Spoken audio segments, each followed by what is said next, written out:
It's almost midnight, and the idea you couldn't find anywhere all day long just shows up, uninvited, fully formed, like it was waiting for you to stop looking. Everyone calls this night owl magic, some switch that flips after dark. The real explanation is a lot stranger than that and a lot better documented. Today, what's actually changing in your brain late at night, the one specific kind of creativity that does not get any boost from it at all, and how to get the effect without giving up the sleep. Maybe it's a problem you couldn't crack all afternoon at a desk, staring at the same paragraph or the same spreadsheet, and it quietly untangles itself the second you're finally off the clock.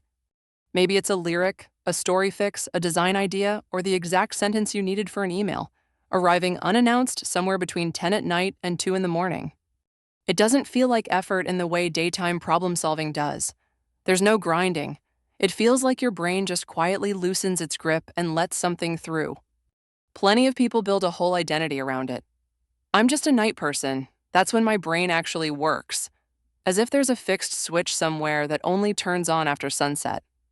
Writers talk about it, musicians talk about it, programmers talk about it, the strange late-night stretch where a stuck problem suddenly resolves itself, and everyone assumes it's the same story. Quiet plus tiredness equals inspiration. The easy explanation is that night is just quiet. The phone stops buzzing, the house goes still, and of course an idea finally has room to surface once nothing else is competing for it. A slightly more scientific-sounding version says, night owls simply have more creative brains, period, at any hour of the day, like it's baked into their wiring permanently. Both of those explanations are half right at best, and the actual research does something more interesting with the question. It splits creativity into separate, measurable pieces, and it turns out only some of those pieces light up at night at all. Start with what's actually changing biologically. Researchers studying nighttime wakefulness found that behavioral inhibition, your brain's built-in ability to suppress irrelevant thoughts, impulses, and distractions, is at its strongest during the day, and it measurably declines the longer you stay awake into the night. The proposed mechanism is hours of continuous wakefulness, building up something researchers describe as cortical fatigue, which disrupts the coordination your prefrontal cortex normally relies on to decide, moment to moment, what actually deserves your attention. In plain terms, the part of your brain that normally says, no, that thought isn't relevant right now, don't go there, gets quieter and less reliable the later it gets, and more stray thoughts get through the gate. That kind of loosened filtering isn't only something that happens temporarily at night. It's also been studied for years as a stable personality trait called latent inhibition, someone's baseline ability to screen out stimuli that already seem irrelevant. Here's the genuinely interesting part almost no one connects.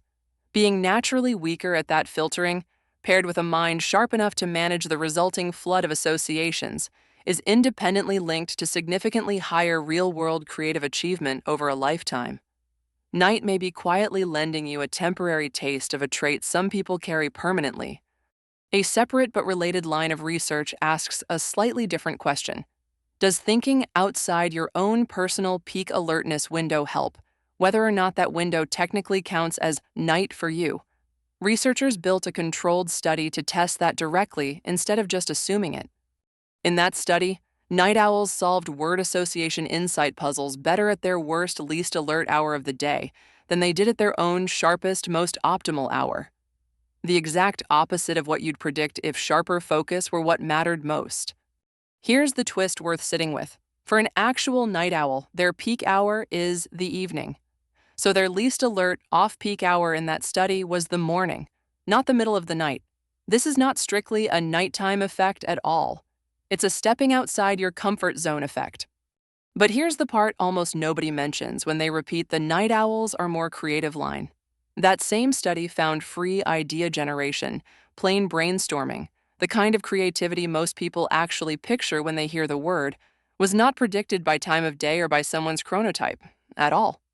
One specific type of thinking, the puzzle-solving, insight kind, got a real, measurable boost from stepping outside your own peak window.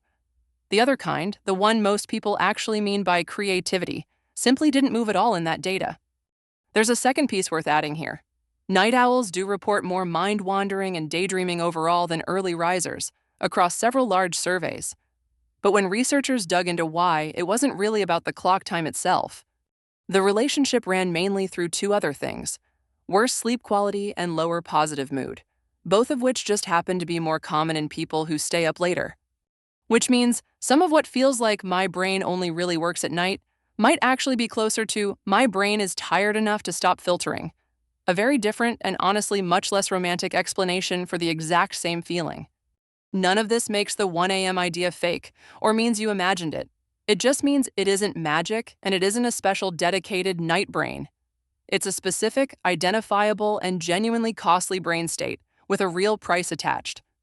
And that price is worth naming plainly. The same studies describing this loosened filtering also describe worse sleep quality, lower mood, and less reliable decision-making riding along with it. The idea might be real. The trade-off producing it is real too. If the real ingredient here is reduced inhibition and not the number glowing on the clock, you can borrow pieces of that same state earlier in the day on purpose without stacking sleep debt on top of it to get there.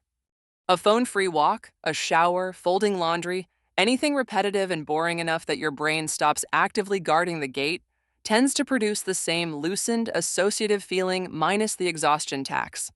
One honest caveat: that specific off-peak study only found the effect in night owls. Genuine morning people tested at either their peak or off-peak hour didn't show the same shift. So this particular trick is better evidence for night owls than for early risers, worth knowing before you build a whole routine around it. And if my best ideas only ever come after midnight has been true for you for months straight, it's worth treating that pattern as a note to check your sleep, rather than just a creative personality trait to protect and lean into indefinitely. So, next time an idea shows up at an hour it has absolutely no business showing up at, you'll know what's really going on underneath it. Not magic, not a secret night-only brain mode, just a very real, very studied dip in your own filtering system, doing exactly what the research says it does. We put the exact method for borrowing this effect without the 3 a.m. wake up, the specific daytime version of tonight's loosened filter state, into the free Neuro Quirks field guide.